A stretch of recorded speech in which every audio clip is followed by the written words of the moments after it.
Hello and अस्सलाम वालेकुम। मुझे कहते हैं Ali Ajwad and sports special में आपको खुश आमदीद कहता हूँ। I hope that you are doing great और आप अपनी सेहतों के बेहतरीन हालात में मौजूद होंगे। सो व्यूअर्स, आज पाकिस्तान क्रिकेट टीम के ऊपर बात करते हैं। Pakistan versus West Indies series जो है वो जारी है और उसमें जो पाकिस्तान की परफॉर्मेंस है पहले टेस्ट मैच में वो काफ़ी मायूस कुन थी। The way Pakistan team performed, match आपके हाथ में था लेकिन मैच हाथ से कैसे निकल गया इस पर आज गुफ्तगू करेंगे।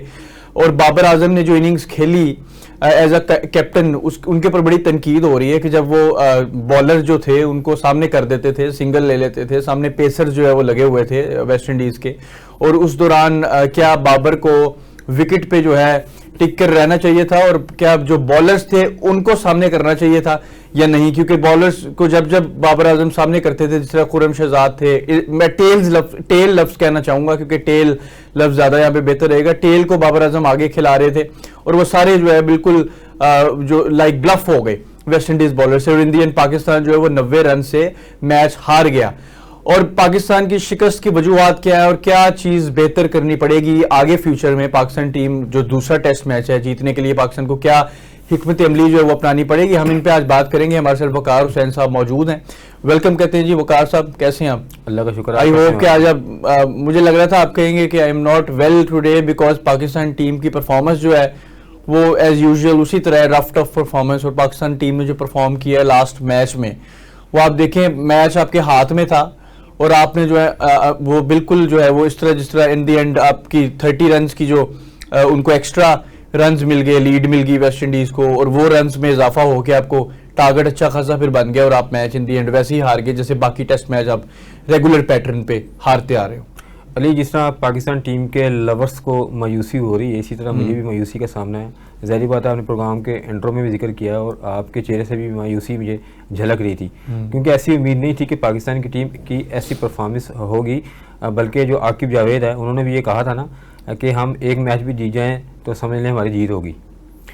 लेकिन अब देखें, लेट्स सी। अब तो लग रहा है कि वो ठीक कह रहे हैं। तो ऐसे ही लग रहा है ना मुझे। अब 2 अगस्त को दूसरा मैच है तो दूसरी बात यह है कि मैं इसका मलबा किस पर फेंकूँ मुझे समझ नहीं आ रही, क्योंकि हमारे चीफ सिलेक्टर तो है ही नहीं। पहले चीफ सिलेक्टर होते थे ना, तो उन पर चीफ सिलेक्टर क्यों नहीं है? वो 4 है ना, चारों चीफ सिलेक्टर ना। पहले एक चीफ सिलेक्टर होता था ना, तो उसके ऊपर सारा मलबा फेंक दिया जाता था कि आपने टीम की सिलेक्शन कैसे की है। तो टीम की सिलेक्शन ठीक नहीं थी ना। हमने पहले प्रोग्राम में जिक्र किया कि आपने मुझसे पूछा था, मैंने आपको कहा था कि जो टीम सेलेक्ट की गई है ना, मुझे नहीं ये ठीक लग रही टीम हमारे। खास करके मैंने बॉलर्स के ऊपर तनकीद की थी। हमारा कोई लेफ्ट हैंडर बॉलर भी नहीं था। इसके अलावा जो बॉलर्स ये रखे गए थे उनकी इतनी पेस ही नहीं है। 130-132 की पेस थी और आपने वेस्ट इंडीज़ के बॉलर को देखा कि उसने 150 पर भी गेंद फेंका। तो बदकिस्मती से हमें ऐसा सिलेक्शन कमेटी पर भी मैं तनकीद करूँगा। इसके अलावा ओवरऑल अपनी कैप्टनसी पर भी तनकीद करूँगा क्योंकि नाकिस हिकमती अमली की वजह से हमें ये मैच हारना पड़ा। 211 रन का टारगेट दिया गया था जीत के लिए, तो कोई इतना मुश्किल टारगेट नहीं था। शुरू में अच्छा हम खेल रहे थे जब हमारे 3 खिलाड़ी आउट हुए थे, लेकिन एक के बाद विकेटें गिरती चलेंगी। और अली, सबसे बड़ी बात मैं आपको ये बताऊँगा कि 8 हम ये मैचेस हार चुके हैं। ओवरऑल अगर हम देखें तो 3 सीरीज़ में हमें शिकस्त का सामना करना पड़ा है। ये चौथी सीरीज़ है, ओवरसीज सीरीज़ कह लें या इसके अलावा अवे सीरीज़ कह लें, उसमें हमें शिकस्त का सामना करना पड़ा। पहले हमने 3 ऑस्ट्रेलिया से मैच लूज़ किए, उसके बाद हमने साउथ अफ्रीका से 2 मैचेस लूज़ किए, फिर हमें बांग्लादेश के हाथों शिकस्त का सामना करना पड़ा। अब ये वेस्ट इंडीज़ के। अच्छा, हमने एक और चीज़ इसमें ऐड करनी है। हमने जब ये मैच पाकिस्तान खेल रहा था, अब अगर सेशन बाय सेशन चलें, क्योंकि सेशन से मुराद ये है कि 3 सेशंस और आपने 5 दिन जब खेलना है तो आपको 15 सेशंस खेलने हैं, ऐसा ही है? बिल्कुल। तो अब जब आपने सेशंस खेले तो पाकिस्तान जो पहले पाकिस्तान की बारी थी उसमें वेस्ट इंडीज़ को आपने जल्दी जो है वो आउट कर लिया। फिर आप उसमें एक ऐसी पोजीशन में आ गए थे कि जहां लग रहा था कि 350-400 स्कोर जो है वो ऑन कार्ड्स है, और वहां से पाकिस्तान जो है वो पूरे रन नहीं कर सका। 30 रन की जो एक्स्ट्रा उनको फेवर मिल गई वेस्ट इंडीज को, और वो 30 रन का पाकिस्तान को एक इन दी एंड खमियाजा भुगतना पड़ा। और एक्स्ट्रा अगर आपने ऊपर कोई 20-30 रन बना लिए होते तो शायद results would have been different. तो हमेशा से हम देखते हैं एक ही चीज आ रहे हैं कि पाकिस्तान टीम अच्छा खेल रही होती है तो होता ये है कि आपके 200-250 पे जो है वो 2 खिलाड़ी आउट होते हैं और 280 पे आपकी पूरी टीम पेविलियन लौट जाती है। आपके खिलाड़ी कोई ऐसा तो नहीं है ना कि कोई आपके कोई क्लब लेवल की टीम है या कुछ इस तरह, एक एक्सपीरियंस टीम है, डोमेस्टिक मैचेस खेले हुए हैं सबने, अब ये कोई गीला भी नहीं किया जा सकता। तो अब ये कहाँ प्रॉब्लम आ रही है? माइंडसेट में प्रॉब्लम है या हालात बिल्कुल कुछ मुख्तलिफ हैं कि जो आगा सलमान आगा जो है, जो स्कोर करने वाले हैं उनसे रन नहीं हो रहे, रिजवान से रन नहीं हो रहे, तो फिर पाकिस्तान क्या करे, किधर जाए? सबसे बड़ी बात यह है कि दो फैक्टर्स हैं। एक तो आपने खुद ही बता दिया कि माइंडसेट प्रॉब्लम है। माइंडसेट प्रॉब्लम ये है कि हम खेल को फिनिश ही नहीं कर पा रहे। हमारे पास ऐसी हिकमत अमली होनी चाहिए ना, जब कोचेस हमें ट्रेनिंग देते हैं और इसके अलावा हमारे मुख्तलिफ किस्म के लेक्चर्स भी होते हैं, उसमें समझाया जाता है, तो उसकी बुनियाद पर आप हिकमत अमली क्यों नहीं अपनाते? तो दूसरा, सिलेक्शन कमेटी की जानिब से भी मैं ये कहूँगा कि उन्होंने जो टीम सेलेक्ट की थी वो ठीक नहीं थी, क्योंकि 5 बैटर्स थे हमारे, उसके अलावा 5 आप देख लें कि बॉलर्स थे हमारे, उसमें से मोहम्मद अब्बास ने सिर्फ अच्छी गेंद की है, क्योंकि उसको फाइवर भी लिया ना, बिल्कुल उसकी काउंटी का उसके बाद तजुर्बा है। लेकिन बदकिस्मती से आपने देखा 2021 से 2024 तक हमने उसको टीम में नहीं रखा। तो किसको उसका कसूर कमेटी का कसूरवार ठहराएंगे ना? कौन थे उस टाइम सिलेक्शन कमेटी में? सिलेक्शन कमेटी में यही लोग बैठे हुए थे पहले। अब ये है कि 2 इसमें से निकल गए, 2 नए आ गए, लेकिन मोहम्मद अब्बास को बाहर रखा और वो मुख्तलिफ चैनल्स में चीखता रहा, चलाता रहा कि मेरा क्या कसूर है। लेकिन उसके बाद आपने मोहम्मद अब्बास को रखा, मोहम्मद अब्बास ने अच्छी बॉल की है। इसके अलावा अली, मैं ये भी बात करना चाहूँगा कि हमारे जो बॉलर्स हैं ना, जिसे हम टेल एंडर भी कहते हैं, उन्होंने मजमूई तौर पर पूरे मैच में सिर्फ 53 रन बनाए हैं। किसी भी टीम में ऐसे नहीं होता। आप ऑस्ट्रेलिया के देखें, पैट कमिंस लास्ट में आते हैं और कितने अच्छे स्कोर बनाते हैं। नहीं, उसका आपने तोड़ रखा हुआ था ना, आपके पास आमिर जमाल थे टीम में, लेकिन वो तो इससे परफॉर्म कर रहे थे जिस तरह शायद उन्होंने पहली बार बल्ला पकड़ा। बिल्कुल, आमिर जमाल ने भी मायूस किया, लेकिन मोहम्मद अली को आप देख लें। इसके अलावा सिर्फ ये मोहम्मद अब्बास की मैं बात कर रहा हूँ, मोहम्मद अब्बास ने अच्छी गेंद की है और इसके अलावा पहली इनिंग्स में उन्होंने 23 रन भी बनाए हैं बैटिंग, यानी कि 53 रन में से अगर आप 23 निकाल दें तो 30 रन आपको बचते हैं, यानी कि आपके जो बाकी 4 बॉलर्स हैं उन्होंने सिर्फ 30 रन बनाए। नहीं, तो इसमें चले बॉलर्स की बात आ गई। आजकल आप ये कहना चाह रहे हैं कि आजकल का दौर ऐसा आ गया है कि बॉलर्स को भी कुछ एक्स्ट्रा मदद करनी चाहिए कि रन्स जो है वो लीड एटलीस्ट। टेस्ट में ऐसे पूरा टेस्ट में ऐसे ही होता है। जब से हम टेस्ट क्रिकेट देख रहे हैं, सारी टीमों का हमने मुवाजना किया है, तो तमाम टीमों के तमाम मुल्कों की जो टीमें हैं ना, उनके जो टेल एंडर्स हैं वो भी परफॉर्म करते हैं। हमारे बैटर्स ने तो बदकिस्मती से परफॉर्म ही नहीं किया। इसमें मैंने एक और पॉइंट नोट किया था इनिंग्स में, जो पाकिस्तान और वेस्ट इंडीज का मैच था, उसमें जब सेकंड इनिंग्स थी, वेस्ट इंडीज के गालबन 90-92 पे कुछ 6-7 खिलाड़ी आउट हो गए थे। उसके बाद वहां पे भी 150 पे आउट मैक्सिमम यही उम्मीद कर रहे थे कि 120-30 पे वेस्ट इंडीज वाइंड अप है, ऐसे ही लग रहा है। तो वो भी पाकिस्तान को एक डीमेरिट पॉइंट इसमें से जाता है। और उसमें जिस तरीके से हम साउथ अफ्रीका वाली इनिंग्स खेले या बांग्लादेश वाली देखें, उसमें आप टेल एंडर स्कोर कर रहे होते थे आके। इसमें भी शमाइल जोसेफ जो है, गालबन में नाम ठीक ले रहा हूँ, उन्होंने भी कोई 38 से 40 रन कर दिए, तो वो करवाए गए ना रन्स। तो पाकिस्तान की आखिर में क्या होता है जी, कि आखिर में पाकिस्तान शुरू में बैटिंग करके बॉलिंग करके जब आखिरी इनिंग्स आती है तो आई डोंट नो, ये थोड़े रिलैक्स हो जाते हैं, क्या है वो आखिरी जो 30-40 रन की गेम होती है वही पाकिस्तान हारता है हमेशा। लेकिन हम तो एक टेल एंडर्स पे बात कर रहे हैं ना, ये तो हमारी जो बातें हम कर रहे हैं इसका ये दूसरा मरला है। पहला मरला तो हमारे जो रेगुलर बैटर्स हैं उन्होंने क्या किया, मोहम्मद रिजवान ने क्या किया। मोहम्मद रिजवान ने पहली इनिंग्स में 12 रन बनाए, दूसरी इनिंग्स में 11 रन बनाए उन्होंने।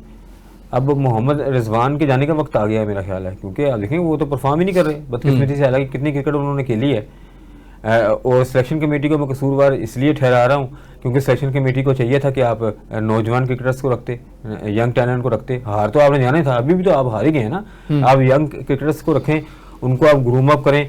पहले मैचेस हार रहे हैं, दूसरे मैचेस हार रहे हैं, लेकिन ऐसा ऐसा मुस्तकिल मिजाजी के साथ वो खेलते रहेंगे तो टीम हमारी स्ट्रॉन्ग बन सकती है।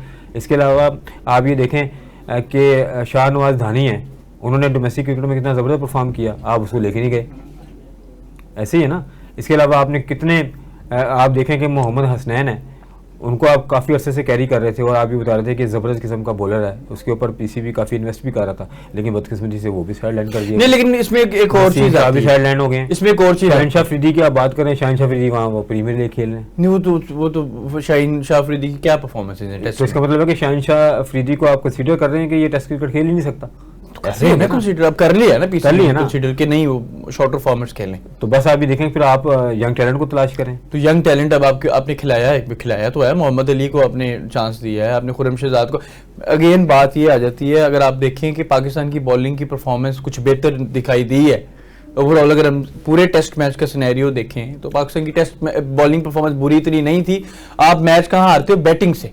बैटिंग से तो हम T20 भी हार रहे हैं, बैटिंग की वजह से हम अपना ओडीआई भी हार रहे हैं, बैटिंग में जैसे आप देखेंगे हम टेस्ट लेट्स से अगर आप पुरानी लॉट बॉलर्स की खिलाते 100 रन ऊपर पड़ जाता, हार तो फिर भी आप रहे थे। अच्छा, हमने काफ़ी अपने पहले पिछले प्रोग्रामों में जिक्र किया कि हमारे जो पिचेस का स्टैंडर्ड है वो भी ठीक नहीं था, क्योंकि लोकल जो आपकी बिल्कुल लोकल, इसके अलावा जो स्पिन टीम ने हमारे दौरा किया है वेस्ट इंडीज़ के अगेंस्ट, हमने पिचेस बनाई थी, वो भी आप देख लेंगे टर्निंग पिचेस बनाई थी। अच्छा, जो वेस्ट इंडीज पाकिस्तान आई थी, फिर इंग्लैंड की टीम पाकिस्तान आई थी, तो उससे क्या हुआ, हमारे बैटर्स को भी लॉस हुआ है, हमारे जो इसमें थोड़ी सी एक और चीज़ बैठ करती है कि पाकिस्तान और वेस्ट इंडीज का जब साइड मैच था, ठीक है, जो कि एक साइड मैच था, उसमें तो बड़े बल्ले से रन आ रहे थे, जैसे कि क्या मैं बताऊं कि जिस तरह आपको फुटबॉल नजर आ रहा हो, बाबर भी सेंचुरी, अजहर नवैस भी सेंचुरी, फिर उसके बाद आगा के भी गालिबन रन्स थे उसमें, रिजवान का भी 90-92 कुछ था। तो ये जब मैच जब रियलिटी आई है तो फिर तो ऐसे लगा कि जैसे जो है ना वो कहते हैं ना, एक जैसे एक एक्टिंग हो रही होती है, कोई फिल्म चल रही है तो वो सिर्फ फिल्म की हद तक ही है और रियलिटी इज डिफरेंट। जो रेगुलर मैच होता है ना और जो वार्म अप मैच होता है काफ़ी फ़र्क हो जाता है ना उसमें, क्योंकि उसमें ऑडियंस नहीं होते, उसमें आपको ऊपर प्रेशर भी नहीं होता, तो आप इजीली खेलते हैं।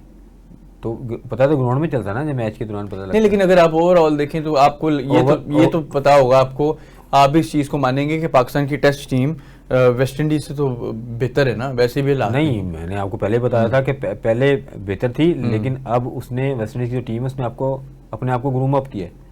ये पिछले प्रोग्राम में भी मैंने आपको बताया था कि वेस्ट इंडीज की टीम अब वो वाली टीम नहीं रही, इसने अपने आप को ग्रूम अप किया है, तो फ़र्क तो पड़ता है ना। आप ये देखेंगे, आपने स्पिनिंग ट्रैक बना रहे हैं आप अपने पाकिस्तान में, स्पिनिंग पिचेस बन रही हैं, जिसकी वजह से जो हमारे बैटर्स हैं उनको भी टेक्निक नहीं आ रही, और इसके अलावा जो बॉलर्स हैं वो तो उनकी तो बॉल की वर्थ ही नहीं रही। जब आप इसी तरह का ट्रैक बनाएंगे जो दूसरे मुल्कों में होता है, फास्ट ट्रैक बनाएंगे, तो जो बैटर्स है उसको भी टेक्निक आएगी, उसके अलावा जो बॉलर्स हैं वो भी हमारे ग्रूम अप होंगे। तो अगर आप इस तरह करेंगे तो इस तरह के रिजल्ट आएंगे। अब देखें फिर लेट्स सी क्या होता है कि आगे 2 अगस्त को क्या होता है। फिर आगे पाकिस्तान की टीम ने इंग्लैंड जाना है, इंग्लैंड में 3 मैचेस हैं, तो आप ये देखें ना कि ये भी एक किस्म की हिस्ट्री क्रिएट होगी ना कि मुसलसल आपने 8 मैचेस लूज़ कर दिए। अच्छा, 8 मैचेस तो लूज़ हमने कर दिए, ठीक है, लेकिन ये इसलिए भी कोई बड़ी बात नहीं है, क्योंकि हम अगर पास्ट में देखें तो पैटर्न तो ऐसे ही चल रहा है। बांग्लादेश भी सीरीज़ हार गए और फिर वेस्ट इंडीज़ वाली सीरीज़ अब बचा ही सकते हो, जीत नहीं सकते सीरीज। अब ये कि शायद बच जाए, अब ये है क्योंकि पोर्ट ऑफ स्पेन जो है वहाँ बारिश ज़्यादा होती है, आपको पता है, वो तो ऐसा है कि वो भीग जाता है। यहाँ पे फिर अभी जब हम इधर इस स्टेडियम में खेल रहे थे, गालिबन ब्रायन लारा नेशनल क्या इन्होंने इसका नाम रखा है, ब्रायन लारा इंटरनेशनल स्टेडियम नाम है, और उसमें मेरा ख्याल ये जो रिकॉर्ड्स है ना, वो शान मसूद जो है वो पहले बंदे हैं जिन्होंने शान मसूद के ऊपर ही तनकीद हो रही है सेंचुरी की। ऐसे ही ना, शान मसूद के ऊपर तनकीद हो रही है कि कप्तानी से हटा दिया गया है, शान मसूद परफॉर्म नहीं कर रहे थे। अच्छा, उन्होंने परफॉर्म किया। अच्छा, फिर एक चीज़ फिर ये भी शायद आती है कि कप्तानी में प्रेशर होता है पाकिस्तान टीम में, लेकिन शान मसूद की परफॉर्मेंसेज हैं पास्ट में। अगर आप साउथ अफ्रीका वाली सीरीज भी देखें ना, जो पाकिस्तान की लोकल ग्राउंड में हुई थी, जो पाकिस्तान में हुई थी, उसमें 4 इनिंग्स में उनके 2 70 थे, एक 70 था, गालिबन एक 80 था, ठीक है, वो मुश्किल विकेट थी। और बांग्लादेश में भी 4 इनिंग्स में उनका एक 70 था शान मसूद का। तो शान मसूद की परफॉर्मेंस पैचेस में है, ऐसा नहीं है कि नहीं है, और अभी उन्होंने सेंचुरी भी कर दी। तो अब बैड लक ये हुई है कि शायद ये इनके लिए बड़ी यादगार सीरीज हो जाती है, लेकिन देखिए आप देखेंगे शान मसूद ने परफॉर्म किया ना, 109 रन बनाए उन्होंने पहली इनिंग्स में, ठीक है ना, लेकिन दूसरे मैच में के लिए वो अवेलेबल नहीं है, वो तो इंजरी का शिकार हो गए हैं, दूसरा मैच नहीं वो खेल सकेंगे। अच्छा, ये इसके अलावा मैंने एक और चीज़ बात की, मैं इसमें एक चीज़ डिस्कस करना चाहता हूँ आपसे कि पाकिस्तान का जब भी कोई मेगा इवेंट आता है या कोई बड़ी सीरीज़ आती है या कोई बड़ा टूर्नामेंट आता है या कोई अच्छी सीरीज़ आती है जो कि बड़ी मुश्किल होती है, उसमें पाकिस्तान का कोई ना कोई प्लेयर इंजर्ड हो जाता है, और वैसी इंजरी होती है कि वो हम कंसीडर नहीं कर रहे होते कि ऐसी हो जाएगी। एक तो होता है ना कि कोई निगल आ गया, कोई क्रैम्प आ गया, कोई स्पेजम हो गया, कोई, वो तो चलो एक जेन्युइन इंजरी होती है। अभी साइम की आप इंजरी देखें जो चैंपियंस ट्रॉफी से पहले हुई थी, वो बांग्लादेश टेस्ट मैच जो है वो खेल रहे थे अगेंस्ट बांग्लादेश, गालिबन उनका जो पाँव जो है वो मुड़ गया फील्डिंग के दौरान, और वो उनका जो वो फ्रैक्चर हो गया, वो तो फील्डिंग के दौरान हो गया था ना, एक ऐसी इंजरी। बिल्कुल। अब शान मसूद की देखें, शान मसूद तो प्रैक्टिस, अब मतलब कहने का ये है कि नागहानी आफात जो पाकिस्तान में आ रही है, काले बादलों ने पाकिस्तान टीम को घेर लिया, क्योंकि वो आफ्टर द मैच जब आप दूसरे मैच की तैयारी कर रहे हैं तो आपने प्रैक्टिस करनी होती है, प्रैक्टिस के दौरान आपको इंजरी भी हो जाती है। अब शान को तो गालिबन इंजरी ऑन फील्ड हुई थी ना बैटिंग करते हुए, फिंगर उनको इंजरी हो गई।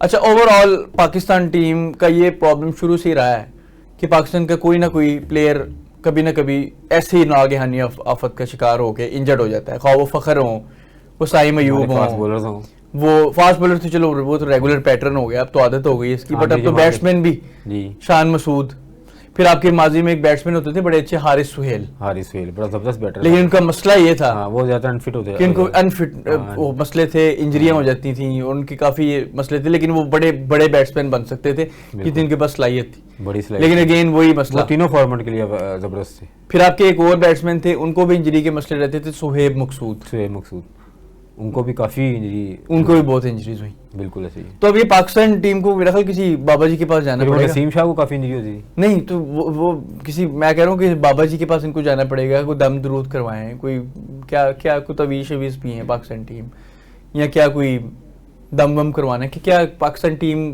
को क्या सजेशन देंगे कि भाई पाकिस्तान टीम कोई हिसाब लगवाएं। ये दूंगा कि बेहतरीन हिकमत अमली के साथ खेलें, क्योंकि हमारी टीम पहले नंबर 1 पर भी थी, मुझे वो वक्त भी याद है कि जब आईसीसी की जानिब से बेस दिया गया था मिसबाहुल हक को, तो हमारी नंबर 1 टीम थी ना, तो मुझे नहीं पता था कि वो इतनी तेज़ी से डिक्लाइन करके 7वें नंबर पर आ जाएगी।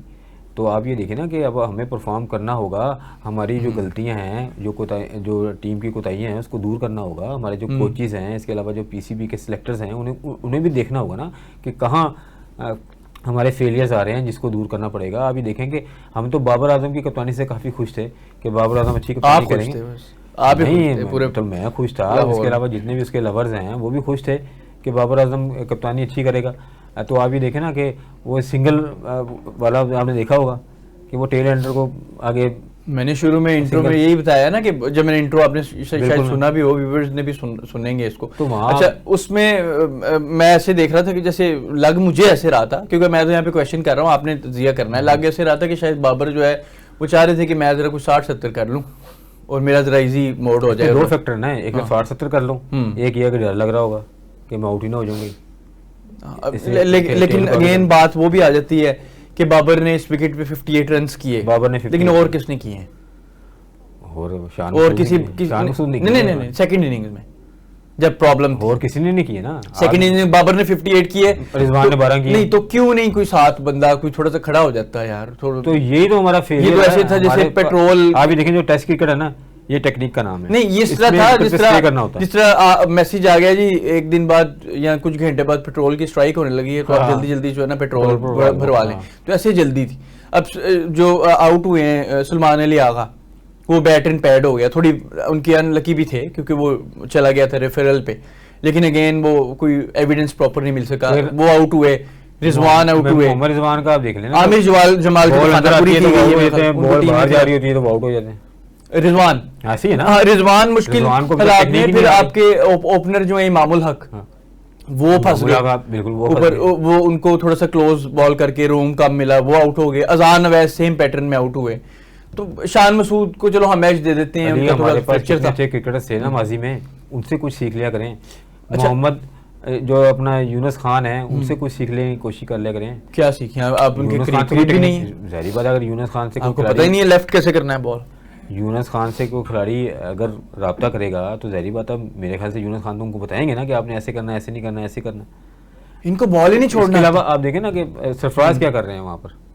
सरफराज क्या करें, वो बेचारे मायूस हैं, कोचिंग के उन्होंने कोर्स नहीं, सरफराज तो क्या क्या कर रहे होंगे, वो सरफराज हैरान होंगे सरफराज कि यार ये तो वही पुराना पैटर्न ही चल रहा है। सरफराज के जमाने में जब पाकिस्तान टेस्ट क्रिकेट खेलता था, हमारी जो सबसे बड़ी कमजोरी है, हमारी जो सबसे बड़ी कमजोरी है ना, वो जो हमारा मिडिल ऑर्डर बैटर है ना, वो परफॉर्म नहीं कर रहा है। ऐसे ही है ना, T20 ले लें आप, या चलो T20 की तो आप बात ना करें, ODI की बात कर लें और टेस्ट की बात कर लें, हमारे जो मिडिल ऑर्डर बैटर है ना, वो काफ़ी अरसे से परफॉर्म नहीं कर रहे, तो हमें उनके ऊपर काम करना होगा ना। इसका मतलब हमारा डोमेस्टिक क्रिकेट का लेवल भी ठीक नहीं है, हमारे पास डोमेस्टिक क्रिकेट में हमें तलाश करने की सख्त ही नहीं है। चलिए एक ब्रेक लेते हैं, ब्रेक के बाद इसी पे बात करेंगे। सो व्यूअर्स, आप हमारे साथ जुड़े रहिएगा, हमारे टेलीविजन स्क्रीन के साथ जुड़े रहिएगा। बड़ी दिलचस्प गुफ्तगू का जो सिलसिला है वो जारी है। Pakistan versus West Indies series पे बात हो रही है, ब्रेक के बाद भी इस पे बात करेंगे। So stay with us, we gonna be right back. Welcome back viewers, दोबारा आपकी खिदमत में हाजिर हुए हैं। Pakistan versus West Indies series जो है वो जारी हो सारी है, उस पर बात कर रहे थे। और पाकिस्तान वेस्ट इंडीज सीरीज जो है, पाकिस्तान अनफॉर्चुनेटली उसका पहला जो टेस्ट है वो हार चुका है और अब दूसरा पाकिस्तान ने पोर्ट ऑफ स्पेन में जो है वो मुकाबला खेलना है और उसमें लेट्स से पाकिस्तान किस तरीके की परफॉर्मेंस देता है। हम उम्मीद करते हैं कि पाकिस्तान एक अच्छी परफॉर्मेंस दे, सीरीज लेवल तो करे। अगेन वो कार भाई सीरीज लेवल तो करें ये 1-1 से। ख्वाहिश तो मेरी भी यही है कि 1-1 से लेवल करें। अब कुछ चारा नहीं रह गया ना, एक ही मैच रह गया है, तो कम से कम वो मैच जीत के तो सीरीज जो सी है वो लेवल करें ना। लेकिन वेस्ट इंडीज़ की जो टीम है वो काफ़ी हमें शार्प दिखाई दे रही है और पाकिस्तान की टीम ने काफ़ी गलतियां की हैं। लेकिन 3-4 रोज़ से हम ये देख रहे हैं कि पाकिस्तान की जो टीम ट्रेनिंग कर रही है ना, उस पर काफ़ी हार्ड वर्क करती हुई दिखाई दे रही है। इसके अलावा जो सरफराज अहमद है वो भी टीम पर काफ़ी मेहनत करा रहे हैं। हमारी दुआ है और हमारी ख्वाहिश भी यही है कि पाकिस्तान की जो टीम है वो दूसरे टेस्ट मैच में हमें ज्वाइन किया है जी नियाज बालम साहब ने जी, स्पोर्ट्स जर्नलिस्ट हैं। इनको वेलकम करते हैं शो में। Sir welcome in the show. बहुत शुक्रिया, मेरी जानिब से भी खुशामदीद जनाब। जी शुक्रिया। सर आपसे सबसे पहले ये पूछना चाहूँगा, आप भी ज़ाहिर है पाकिस्तान क्रिकेट से भी प्यार करते हैं और पाकिस्तान क्रिकेट के आप मैचेस की मॉनिटरिंग भी करते हैं, उनका एनालिसिस भी करते हैं। और पाकिस्तान टीम की जो अभी हालिया दौर में परफॉर्मेंस है, ख़ासकर टेस्ट क्रिकेट में, पाकिस्तान ने रिसेंट पास्ट में बांग्लादेश से सीरीज़ हारी। अब वेस्ट इंडीज़ की जो सीरीज़ है, पाकिस्तान की परफॉर्मेंस उस मयार पे नहीं उतर रही, क्योंकि पहला टेस्ट मैच आप हारे, मैच आपके कंट्रोल में था and you lost that control और अनफॉर्चुनेटली आप वो भी मैच हार गए। अब दूसरा टेस्ट खेलना है पाकिस्तान ने, तो किसको जिम्मेदार ठहराएं पाकिस्तान की शिकस्त का, पाकिस्तान के बुरे हालात का? जो टेस्ट क्रिकेट पाकिस्तान की जो है वो एक उस पर एक डाउनफॉल आ गया है, किसको जिम्मेदार ठहराएं इसका? बहुत शुक्रिया। सबसे पहले तो स्पेशल टीवी का, वकार हुसैन शाह साहब का, आपका, कि आप लोगों ने मुझे मौका दिया कि आपके साथ गुफ्तगू में शरीक हो सकूं।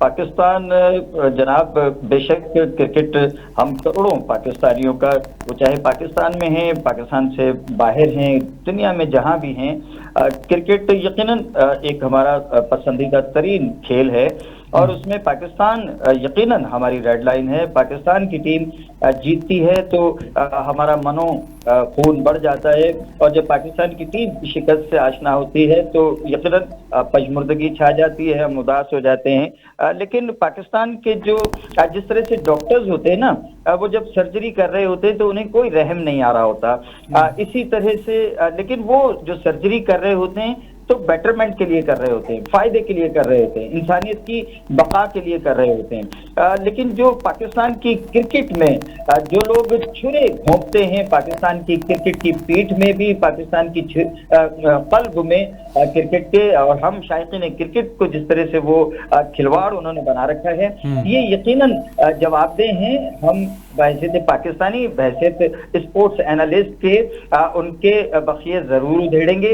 ये एक सिलसिला है जनाब, इसकी कई वजूहात हैं। जो पाकिस्तान ने ये टेस्ट मैच हारा, जीतने की पोजीशन में आके जब तीसरे रोज का खेल खत्म हुआ था तो यकीनन हम लोग बहुत चैन की नींद सोए थे और ये तसव्वुर था, सारी रात हम ख्यालात देखते रहे, ये ख्वाब देखते रहे कि इंशाअल्लाह ताला ये जो पीछे 7 टेस्ट मैचेस पाकिस्तान की टीम लगातार हारती आई है, हम उस तसलसल को मुनक़ता करेंगे। आज बाबर आजम की क़यादत में टीम पाकिस्तान को ये 7 शिकस्तों के बाद फतह का तोहफा देगी और आगे अगस्त, आज यकीनन 1 अगस्त है, हम समझ रहे थे कि ये सीरीज जीतकर वो जो व्हाइट वॉश का सिलसिला है उसको रोकेंगे, उसकी रोकथाम करेंगे और 14 अगस्त से पहले पाकिस्तान की क्रिकेट की तरफ से ये खुशखबरियां आएंगी कि पाकिस्तान ने ये सीरीज जीती है। लेकिन जिस तरह से आपने जो सवाल किया है कि किसका जिम्मेदार कौन है, सब इसकी वजूहात हैं और एक सिलसिला है वजूहात का। सबसे पहले तो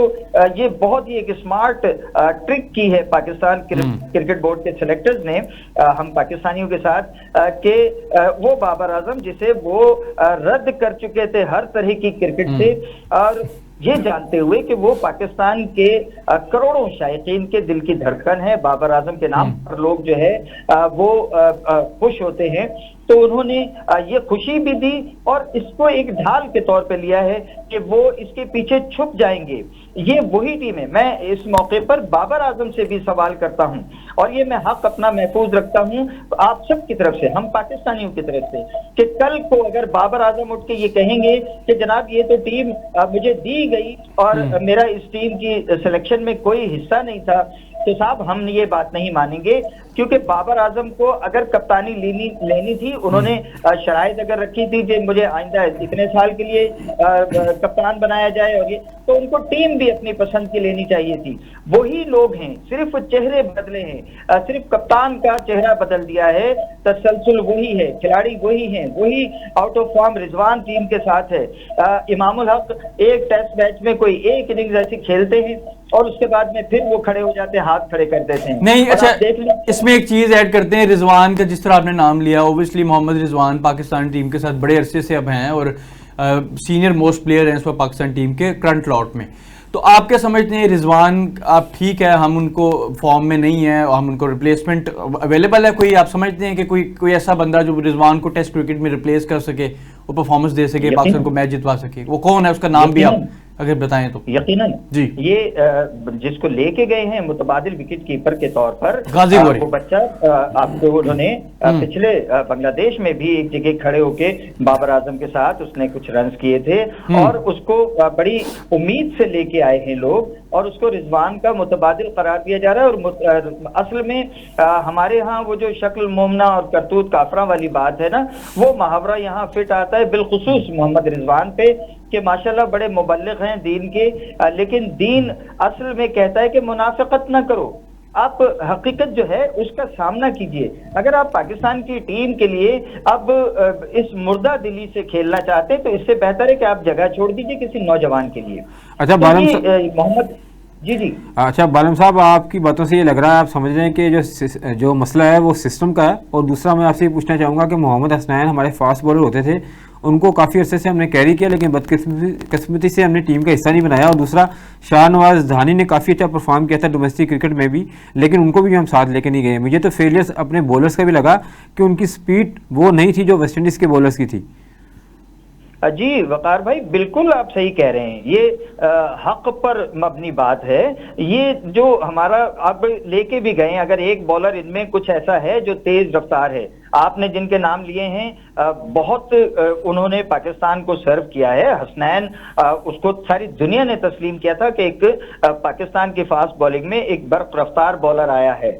अब उबैद को आप अगर लेके गए हैं, फिर उबैद को जब आप लेके जा रहे थे तो किस परफॉर्मेंस पे, वही पीएसएल की परफॉर्मेंस थी ना। तो पीएसएल में तो एक लड़का आपके सामने अली रजा जो कि अंडर 19 में भी आप उसे खिलाते रहे, आजमाते रहे, विभव सूर्यवंशी को उसने आउट किया, तो और 150 की स्पीड से बॉल कर रहा है, तो क्यों नहीं आपने उसको उबैद शाह की जगह अगर पीएसएल की परफॉर्मेंस पे ही आप टीम सेलेक्ट कर रहे थे। और जो आपका सिस्टम की आप बात करें सर, वो जो कहा गया 85% डेटा बेस्ड सिलेक्शन होगा, तो कौन सा डेटा ने ये निकाल के दिया आपको? उबैद शाह जो है नसीम शाह के भाई, इनसे तो बेहतर था आप नसीम शाह को ही ले जाते।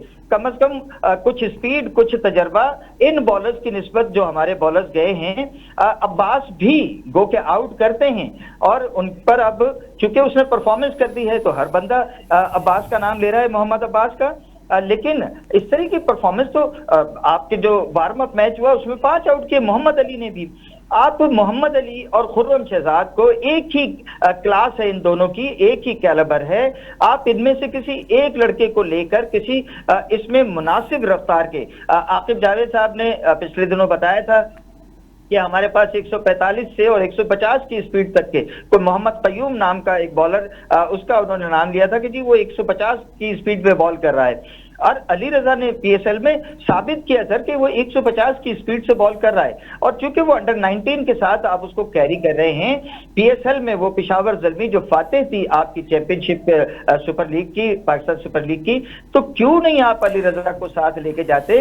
अंडर 19 कब तक रहेगा वो? कब तक सिर्फ एक चीज इसमें ऐड कीजिए, इसमें प्लीज एक चीज जरा ऐड कीजिए कि जिस तरह हम बॉलर्स के पे तो इल्ज़ाम दे रहे हैं, आप नहीं समझते कि ज़्यादा कसूरवार जो है वो बैट्समैन है? क्योंकि हम पास्ट में अगर देखें तो बॉलर्स ने परफॉर्मेंसेस, अभी जो मौजूदा सीरीज़ है वेस्ट इंडीज़ वाली, आपने इनको जल्दी आउट भी किया है, लेकिन इन दी एंड वही आपकी जो बैटिंग है 250 पे आपके 3 आउट और इन दी एंड 280 पे आपकी पूरी टीम पेविलियन। तो आप नहीं समझते ज़्यादा कसूर बैट्समैन का है? नहीं, इस मैच की शिकस्त का तो सारा बार आपके बैट्समैनों को लेना होगा। इसमें आप बॉलर्स को, ठीक है 210 रन हो गए, जल्दी 7 विकेटें गिरने के बाद में आपकी ये बुनियादी कमजोरी बन गई है। बॉलर्स का नाम यूं आ रहा है कि उन्होंने जल्दी आउट कर ली 7 विकेटें, मैच में हमें वापस ले आए और मैच बना के दिया हमें। लेकिन उसके बाद में ये मुसलसल हो रहा है, जिसका कि बाबर आजम ने भी वो जो बाद में मैच हारने के बाद में टीम मीटिंग हुई उसमें खुद भी उन्होंने इतराफ किया इसका कि जी ये मुसलसल ऐसा हो रहा है कि हम ऊपर के बैट्समैन जो है, फ्रंट लाइन बैट्समैन जो हैं, मिडिल ऑर्डर भी आउट कर लेते हैं लेकिन टेल एंडर्स हमसे आउट नहीं होते। यहाँ पर एक ये तजवीज भी है और जो हमारा क्रिकेट का एक्सपीरियंस है उसके एतबार पर हम उसके बुनियाद पर ये कहते हैं कि देखिए आप मोहम्मद अब्बास को खिला लें और खुर्रम शहजाद और मोहम्मद अली में से किसी एक को रखें और इस दरमियान में इस बॉलिंग अटैक में एक कोई अच्छा बालम साहब मोहम्मद अब्बास ने परफॉर्म किया है, लेकिन बदकिस्मती से मोहम्मद अब्बास को हमने 2021 से 2024 तक टीम से बाहर भी रखा। और दूसरा मैं आपसे ये पूछना चाहूँगा कि जो होम सीरीज़ होती है तो हम स्पिनिंग ट्रैक बना देते हैं, आप समझते हैं कि ये भी एक बहुत बड़ा फेलियर की वजह बन सकती है? सर आपकी क्रिकेट को लेके बैठ गया है ये तजर्बा। जनरल तौकीर जिया आपको याद होगा, उन्होंने अपने दौर में पूरे पाकिस्तान की विकेटों को फास्ट ट्रैक बनाया था। नदीपुर की मट्टी उन दिनों में बहुत ही पॉपुलर हो गई थी और पूरे पाकिस्तान को नए फास्ट बॉलर्स दस्तयाब हो रहे थे। मगर ये जो तजर्बा किया है जिसमें नाम लिया जाता है आकिब जावेद साहब का, उन्हीं पर ये दुश्नाम आता है, उन्हीं पर ये इल्जाम आ रहा है कि ये जो पाकिस्तान में स्पिनिंग ट्रैक्स बना के और जिस तरह से बनाए गए थे, तमाशा बना दिया है पाकिस्तान की क्रिकेट का। अल्लाह हिदायत दे, जब ये लोग अपने दौर में थे ये हमारे सर का ताज थे, लेकिन पता नहीं ये लोग जब इन जिम्मेदारियों पे आते हैं, हर बंदे की ख्वाहिश ये होती है, हमारा एक्स क्रिकेटर हर एक ये चाहता है कि वो पाकिस्तान क्रिकेट बोर्ड में कहीं जाके बैठ जाए, कोई जिम्मेदारी ले ले। और हाल ये है कि लोग बताते हैं जो पाकिस्तान क्रिकेट बोर्ड में जिनका आना जाना है कि ये लोग जो हैं वहां से दफ्तर जब छोड़ते हैं तो बिस्किट के पैकेट भी साथ ले जाते हैं और पानी की बोतलें तक नहीं छोड़ते। लेकिन इनकी जो मेन जिम्मेदारी है पाकिस्तान की क्रिकेट को जवाल से, इनेतात से, इस पस्ती से निकालना, उसके लिए कुछ नहीं करते बल्कि ये बेड़ा गर्क करते हैं। ये जो इन्होंने किया था, वो विकेटें जो बनाई थी, जिस तरह से उनपे इन्होंने जो है वो बड़े बड़े पंखे लगाए और हीटर्स लगाए और फिर उनको भी क्या किया आपने, कोई उनके नेमुल बदल तैयार किए सर। लेकिन इन दी एंड उससे कुछ ना कुछ रिजल्ट्स आए तो थे ना। पाकिस्तान इंग्लैंड सीरीज जीत गया, फिर साउथ अफ्रीका सीरीज 1-1 टाई हो गई। लेकिन अभी इसमें ऐसा भी ये भी तो देखे ना, इंग्लैंड सीरीज हम जीते थे वो, लेकिन होम सीरीज भी तो बचानी थी ना। बाहर वाली सीरीज तो आप वैसे ही हार रहे हैं, तो शायद उनका ये होगा कि आप चलो किसी हद तक होम सीरीज जीत जाएं, क्योंकि जब फ्लैट ट्रैक्स बनाए थे रमीज राजा का जब दौर था उसमें भी आप मैचेस नहीं जीत पा रहे थे। सर ये हम जो है अब ये गुफ्तगू जो है वो हमारी सरहदों से बाहर निकलेगी। ये वही हाल है भारत वालों का कि जैसे वो अपने पास फ्लैट पिचेस बनाकर सारी दुनिया के बैट्समैनों को घेरते रहे हैं, अपने स्पिनर से लेके वो बेदी से लेके प्रसन्ना और चंद्रशेखर और उसके बाद मनिंदर सिंह और दिलीप दोषी और ये सारे जो है स्पिन विकेटें वहां पर भी एक अरसे तक रही। ये तो पाकिस्तान की देखा देखी, पाकिस्तान से जब शुएब अख्तर जैसे, वसीम अकरम जैसे और वकार यूनुस जैसे बॉलर्स आए तो तब उन्होंने भी अपनी तरफ कोई जो है, अब उनके यहाँ यानी बदकिस्मती देखिए इस सेटअप की कि आज भारत में 150 की स्पीड वाले उनके पास 2-4 बॉलर्स हैं, हमारे पास या तो हैं ही नहीं और अगर हैं तो हम उनको नजरअंदाज करें। और जहां तक आप ये मैच के तज्जिया कर रहे थे शिकस्त का, तो इसमें फास्ट बॉलर्स जो हैं उन पर दोष नहीं जाएगा सर, ये आपकी बैटिंग का फेलियर था। ये जो हम पहला टेस्ट हारे हैं ये आपकी बैटिंग का फेलियर है, ये बॉलर्स को आप इल्जाम नहीं देंगे। ठीक है, बॉलर्स ने जो भी गलती की कि उन्होंने आखिरी टेल एंडर से रन्स बनवा दिए, मुसलसल आपकी ये नाकामी का एक हिस्सा बन गया है, लाजमी जुज हो गया है। लेकिन ये जो टेस्ट मैच आप हारे हैं ये बैटर्स का फेलियर है, ये इसमें आप फास्ट बॉलर्स पे इल्जाम नहीं रख सकते। ठीक है, सो बहुत शुक्रिया जी हमारे साथ, बहुत अच्छा आपके साथ सर गुफ्तगू का सिलसिला जो है वो मजा आया आपके साथ बात करके।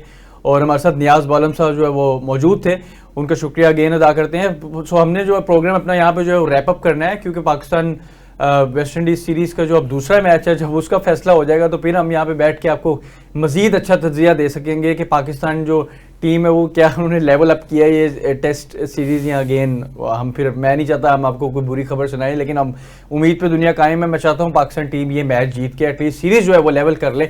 और पाकिस्तान क्या क्या चेंजेस करेगा, मे भी आपको शान मसूद की जगह कुछ अब देखना ये कि शायद अवैस जफ़र को खिलाया जाता है, या आपको क्या एक मतलब लिए आप अपनाते हैं अली उस्मान जो हैं उनको टीम का हिस्सा बनाया जाता है या नहीं, फिर आमिर जमाल की जगह क्या उबैद शाह को इंडल्ज किया जाता है। खैर अब पिच रीड करके क्या तजर्बा करता है पाकिस्तान इस दफ़ा, क्योंकि ये मैच पाकिस्तान के लिए डू और डाई है। अगर पाकिस्तान ये सीरीज़ हार गया तो वो सीरीज़ जो है आपके सीरीज़ भी आप हारेंगे, और उसके अलावा टेस्ट चैंपियनशिप में तो वैसे ही आप सबसे नीचे हैं गालिबन।